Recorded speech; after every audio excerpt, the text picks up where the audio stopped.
3 days before my wedding, I heard my future sister-in-law laughing in a Brooklyn cafe about the apartment my parents had helped me buy. Not helped us buy. Helped me buy. At least, that was what I believed. My parents had given $50,000 toward the down payment. $50,000 from a bakery in Yonkers, from 27 years of early mornings, burned fingers, missed vacations, and my mother pretending she did not need new winter boots. My fiancé, Brian Sullivan, had called it our first home. His mother had called it our future palace. His sister Lauren had called it a perfect investment. But at a little cafe near Williamsburg, while I stood behind a shelf of oat milk and sugar packets, Lauren told her friend the truth. "The deed is only in my name," she said, laughing like she had won a game nobody told me we were playing. Then she added, "Mom said wife money becomes husband money anyway. This way the condo stays safe in the Sullivan family." For a moment, I could not breathe. Because I understood everything at once. The delayed paperwork. The missing signatures. The excuses whenever I asked to see the final deed. The way Brian kissed my forehead and said, "Trust me, Maya, we're almost married." My name is Maya Bennett. I was 28 years old. I was a content lead at a media agency in Manhattan. And I was about to marry into a family that had planned to take my parents' life savings and give me nothing but a key to a home I would never own. That afternoon, I did not confront Lauren. I did not throw coffee. I did not call Brian crying. I opened the voice recorder on my phone. And I let her keep talking. Before that moment, I thought betrayal would look louder. I imagined shouting. Secret messages. A lipstick stain. Some obvious wound that would make leaving feel simple. But the betrayal that nearly destroyed my family came wearing real estate language. Down payment. Mortgage. Closing costs. Title transfer. Family protection. Words that sound responsible until they are arranged around a lie. Brian and I had been together for 4 years. He was charming in the clean, polished way men become when they are raised to believe the room will eventually forgive them. He worked in finance. He wore Navy suits. He sent flowers to my office when he wanted my coworkers to admire him. And for a long time, I did admire him. I admired how calm he seemed, how certain, how easily he spoke about futures. I came from a family that built everything slowly. My parents, Raphael and Lena Bennett, owned a small bakery in Yonkers. They measured love in practical things. A packed lunch, a ride to the train, a repaired coat zipper, a $5 bill pressed into my hand when I was 16 and pretending I did not need money. Brian's family measured love differently. They measured it in access, in control, in who signed what and whose name appeared on paper. I did not understand that until almost too late. Brian's mother, Diane Sullivan, was the first person who made the condo sound inevitable.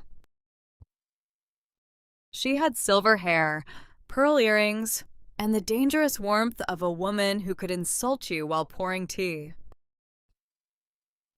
At our engagement dinner, she took my hands and said, "Maya, You and Brian should not start married life throwing money away on rent. I smiled. Brian squeezed my knee under the table. Diane continued. There is a wonderful condo opening up near Long Island City. Safe building, good light, close to the train, a future palace for our children. Our children. That phrase worked on me. It sounded like inclusion. Like belonging. My parents were quieter that night. My father asked practical questions. Whose names would be on the mortgage? How much was the down payment? What lawyer would review the contract? Diane smiled like those questions were charming.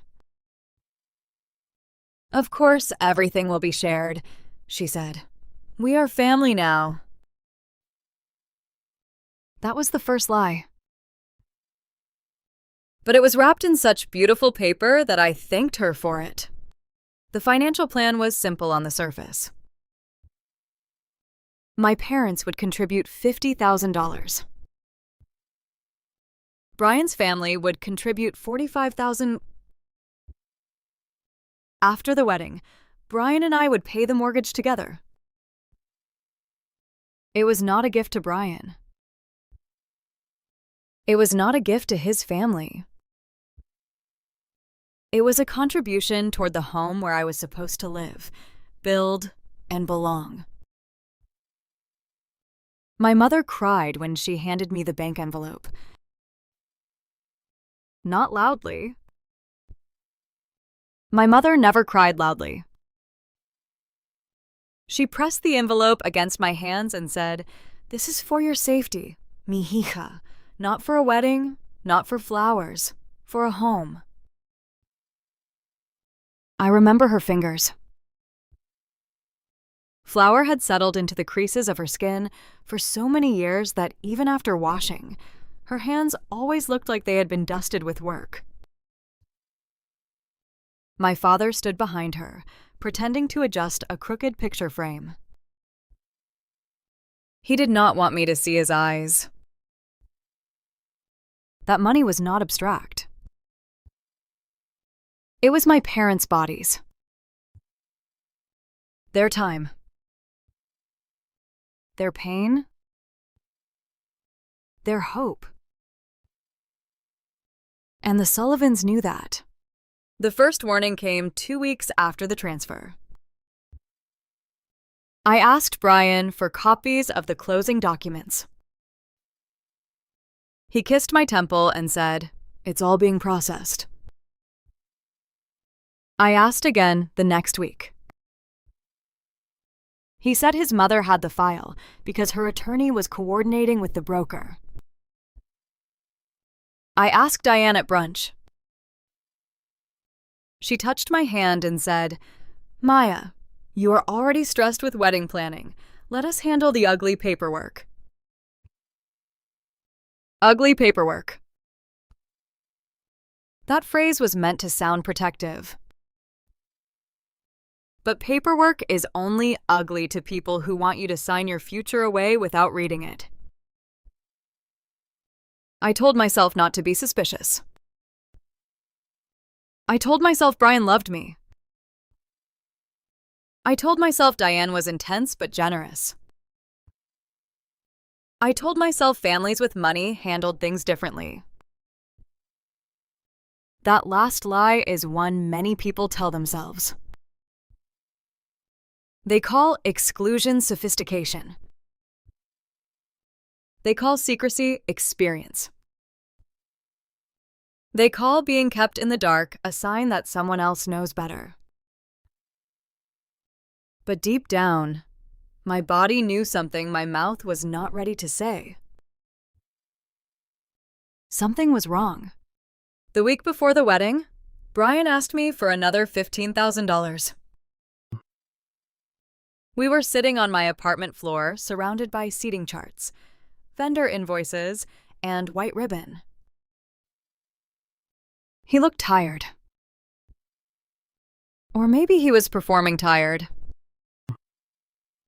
I still do not know, he said. There are some last-minute condo costs. I looked up. What costs?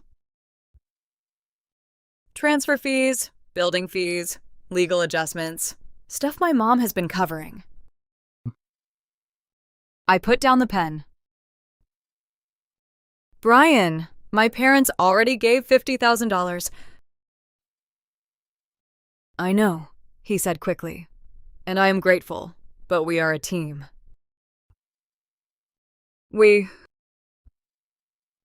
Team. Marriage words used as financial hooks. I asked for an invoice. His face changed for half a second. Then he smiled. You don't trust me? There it was. The door every manipulator tries to push you through. If you ask for proof, you are accusing. If you want clarity, you are unloving. If you protect yourself, you are failing the relationship. I did not give him the money. For the first time, his kiss goodbye felt cold. 2 days later, I went to Williamsburg to pick up custom welcome cards from a printer. The shop was not ready. They asked me to come back in 20 minutes.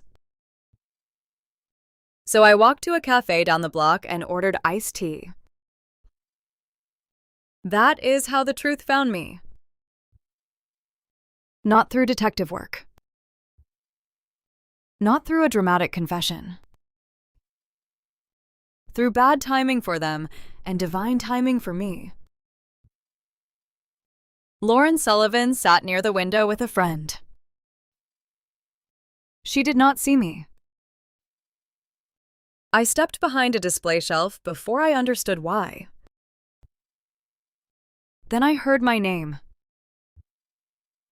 Lauren said, Maya still thinks the condo is theirs? Her friend laughed. What do you mean? Lauren stirred her coffee. The deed is only in my name. Mom said it's better that way. If Brian and Maya divorce, she can't touch it. My heartbeat became so loud, I thought they would hear it. Then Lauren said, her parents gave like 50 grand. Mom said wife money becomes husband money anyway. I almost dropped my cup. But some instinct deeper than shock took over. I opened my phone. Pressed record. And stood still. Lauren kept talking. That was always the gift arrogant people gave. They mistook being unchallenged for being safe. She told her friend Diane had structured everything carefully. She said Brian knew. She said I was sweet but naive. Then she said something that cut deeper than the rest. It's not like her family needs to know. They're bakery people. They'll be proud she married up. Bakery people. 2 words that turned my parents' dignity into something small in her mouth. I wanted to walk over and tell her my mother could feed 50 strangers before sunrise, while Lauren needed 3 people to explain a lease. I wanted to tell her my father had carried 100-pound flour sacks longer than she had held a job. I wanted to tell her that if marrying up meant entering a family of thieves with marble countertops, I would rather live above the bakery forever. But I stayed still. Because anger wanted satisfaction. Evidence wanted patience. And for the first time in my life, I chose evidence. I left the cafe with the recording saved in 3 places. My phone, my cloud drive, a private email account Brian did not know existed. Then I called my cousin Teresa. Teresa worked in a county records office. Not the same county as the condo, but she knew how property searches worked. I asked a question I already feared the answer to. Can you tell me how to verify who owns a condo? She went quiet. Maya, why? My voice cracked. Because I think my future in-laws stole my parents' money. Within an hour, Teresa had walked me through the public record search. The owner was listed clearly. Lauren Sullivan. Sole owner. The deed was finalized. My name was nowhere. Brian's name was nowhere. The future palace had a locked gate, and the Sullivans had never intended to give me a key to ownership. I sat on the floor of my bedroom and stared at the screen. Then I called my parents. That was the hardest call I had ever made. My mother answered from the bakery kitchen. I could hear the mixer behind her. The sound almost broke me. I said, "Mommy, can you and Dad come over tonight?" She knew immediately something was wrong. Mothers hear what daughters try to hide. When they arrived, my father still smelled like bread. My mother held her purse with both hands. I sat them at my small kitchen table and showed them everything. The recording. The deed. The WhatsApp messages where Diane called the condo our home. The transfer receipt for $50,000. My mother put one hand over her mouth. My father stood up. For a terrifying second, I thought he might go to Brian's apartment and do something he could not undo. Then he walked to my sink, braced both hands on the counter, and lowered his head. "I gave them your mother's retirement," he whispered.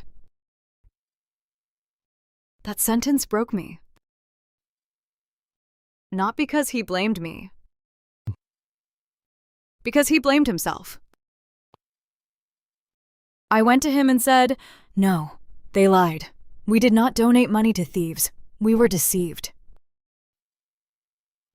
He looked at me. His eyes were wet.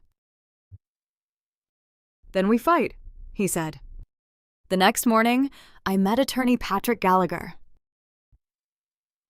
He was a friend of Teresa's supervisor, a calm man with wireframe glasses and the unsettling ability to make fraud sound organized. He listened without interrupting. He reviewed the deed. He read the messages. He listened to Lauren's cafe confession twice. Then he said, "Do not cancel the wedding yet." My mother gasped. I stared at him. He raised one hand. "I am not saying marry him. I am saying do not alert them yet. If they know you know, they will clean up language, delete messages, and start calling this a family misunderstanding." He was right. People who build traps know how to rearrange them after you see the wires. Gallagher told me New York allowed recording when one party to the conversation consented. That meant if I was present in a conversation, I could legally record it. He gave me instructions. Ask direct questions. Stay calm. Do not accuse too early. Let them explain. People often confess while trying to sound reasonable. So I went home and became the most dangerous version of myself. A woman in pain with a plan. That night, Brian came over for what he thought was dinner. He brought wine. He kissed my cheek. He asked why my eyes looked tired. I said wedding stress. It was the only honest lie I told. My phone was recording under a folded napkin. I served pasta I barely tasted. Halfway through dinner, I said, I need to see the condo documents before the wedding. Brian sighed. Maya, not this again. Yes, I said. This again. He leaned back. My mom has it handled. Is my name on the deed? His fork stopped. There it was. The tiny silence where the lie has to choose its next outfit. He said, the legal structure is temporary. My pulse hammered. What does that mean? It means Lauren is holding title for now. Holding title? The phrase was so clean it almost hid the theft. I asked, why is your sister the owner of the condo my parents helped pay for? Brian rubbed his face. Because Mom thought it would protect everyone. Everyone? I asked. He did not answer. The next day, Diane invited my parents and me to dinner. I think Brian told her I was asking too many questions. She chose an Italian restaurant with white tablecloths and dim lighting, the kind of place where she believed public manners would keep me obedient. Gallagher had prepared me. My phone recorded from my handbag. Diane began with warmth. Maya, sweetheart, Brian says you are anxious. I said, I'm asking why Lauren is the sole owner of the condo. My father inhaled sharply beside me. Diane's smile did not move. That is such an aggressive way to phrase a family arrangement.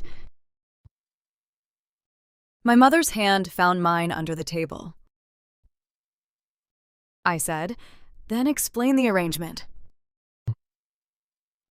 Diane took a sip of wine. The property needed to be protected. Young marriages can be unstable. If there were ever a separation, we did not want the condo dragged through court. My father said, our $50,000 was not unstable. Diane looked at him like he had spoken too loudly in a museum. She said, your contribution was voluntary. My mother flinched. I felt something inside me turn from pain into steel. I looked at Brian. You knew? He swallowed. I knew Lauren was on the deed. Only Lauren? He looked at his mother. That was answer enough? Diane leaned forward. Maya, you are marrying Brian. Why are you acting like there is his family and your family? I said, because you made sure there was... Her eyes sharpened. This is exactly why the structure was necessary. There it was. The confession hidden inside the insult. I asked one final question. So my parents' money went into an asset owned only by Lauren, and if I married Brian and paid the mortgage, I would still own nothing? No one spoke. Diane finally said, "That is a very transactional way to discuss family." My father stood up. His voice was low. "Family does not steal from my daughter." The waiter froze near the next table. Brian whispered, "Maya, can we not do this here?" I stood too. "You did this before I got here." Then I walked out with my parents. And the recording kept every word. The next morning, I canceled the wedding. Not postponed. Not paused. Canceled. The venue manager went silent when I told her. Then she said, gently, "I'm sorry." Those two words almost broke me. Because I had been holding myself together with logistics. Cancel florist. Cancel photographer. Cancel caterer. Notify guests. Stop final payments. Return dress accessories.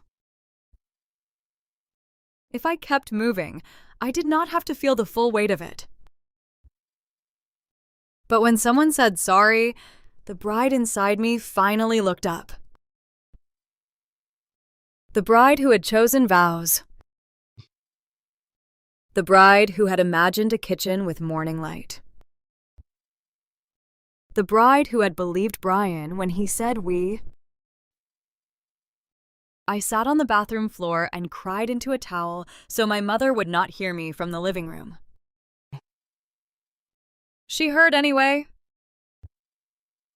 She sat outside the door and said, "You do not have to be strong every minute." I opened the door. She held me like I was 10 years old. For the first time since the cafe, I let myself fall apart. Brian came that afternoon. I did not let him in. We spoke through the chain lock. He looked terrible. For one foolish second, I wanted to comfort him. That is how deeply women are trained. Even when a man helps rob you, part of you still wants to soothe his panic because you recognize the face you once loved. He said, "My mom went too far." I said, "You went with her." He pressed one hand against the door frame. I was going to fix it after the wedding. "No," I said. "You are going to make me legally and emotionally trapped first." His face changed. The hurt fiancé disappeared. The cornered participant appeared. He said, "Do you have any idea how much money my family could lose?" I laughed once. It sounded strange. "Brian, I almost married you while worrying about my parents losing everything. You only started caring when the loss became yours." He had no answer. So I closed the door. Gallagher sent the demand letter that evening. Return the $50,000. Acknowledge the funds had been obtained through misrepresentation. Release Allison. No, release me. from any informal financial expectation tied to the condo. When I saw my legal name on the draft, I stared at it. Maya Elena Bennett. My name looked stronger when it stood alone. Diane's attorney responded with the words Gallagher predicted. Family misunderstanding. Voluntary contribution. No written ownership promise. Emotional overreaction before a wedding. Gallagher smiled when he read it. Not because it was funny. Because it was expected. Then he attached the WhatsApp messages, the transfer receipts, the deed, Lauren's cafe recording, the restaurant recording where Diane admitted the property was structured to keep it out of my reach. After that, the language changed. Misunderstanding became settlement discussion. Voluntary contribution became negotiated reimbursement. Overreaction became confidential resolution. That was when I learned a painful truth. Some people only discover your humanity after you prove your evidence. The mediation happened in a gray conference room downtown. Brian sat beside Diane. Lauren sat at the end of the table, pale and furious. My parents sat beside me. My father wore his only suit. My mother held a folder of receipts like it was a shield. Diane began by saying everyone had been hurt. I said, "No, everyone has been inconvenienced. My family was harmed." Gallagher did not smile, but I saw his pen pause. Diane tried to suggest monthly payments over 5 years. My mother's hand tightened around mine. 5 years? They had taken the money quickly and wanted to return it slowly. Gallagher said, "We are prepared to file this afternoon." He placed the transcript of Diane's recording on the table. Then Lauren's. Then the deed. Then the transfer records. The room changed. Fraud looked smaller under fluorescent lights. Diane stopped speaking in maternal phrases. Brian stopped looking at me. Lauren stopped pretending she was only a bystander.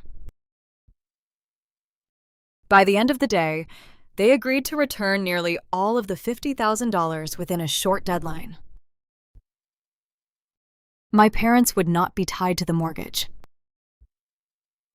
I would not be tied to Brian. And the wedding would remain canceled. When my father signed the settlement acknowledgement as witness, his hand shook. My mother leaned close to him and whispered, "We got our daughter back." I heard her, and I realized she was right. They had not just almost lost money. They had almost handed me into a family that saw me as a funding source with a smile. But I was still there. Unmarried. Shaken. Free. The aftermath was ugly. Canceled weddings do not disappear quietly. Guests asked questions. Vendors kept deposits. Aunties whispered. Coworkers tried not to stare at my bare ring finger. Brian took leave from work. Diane told relatives I had become paranoid and greedy. Lauren stopped posting photos from the condo. That last part gave me more satisfaction than I want to admit. But recovery is not only satisfaction. Recovery is waking up at 3 in the morning because your body remembers you almost married a lie. It is deleting honeymoon reminders from your calendar. It is returning a veil you never wore while the shop assistant tries not to ask what happened. It is watching your mother count returned funds and still cry because money can come back, but innocence does not. For weeks, I felt stupid. That was the word that haunted me. Stupid for trusting. Stupid for not checking sooner. Stupid for loving him. Then Gallagher said something during our final call. Trusting someone who lies is not stupidity. Continuing after proof would have been. I wrote that down. I needed to see it in ink. 3 months later, my parents used the returned money differently. Not for me. For themselves. My father finally repaired the bakery ovens instead of patching them with temporary fixes. My mother bought the winter boots. Then she bought a second pair in red because, she said, I am done being practical for people who do not protect us. I laughed so hard I cried. I moved to a smaller apartment with better light and no memories of Brian choosing paint colors. At work, I threw myself into campaigns and discovered that heartbreak did not make me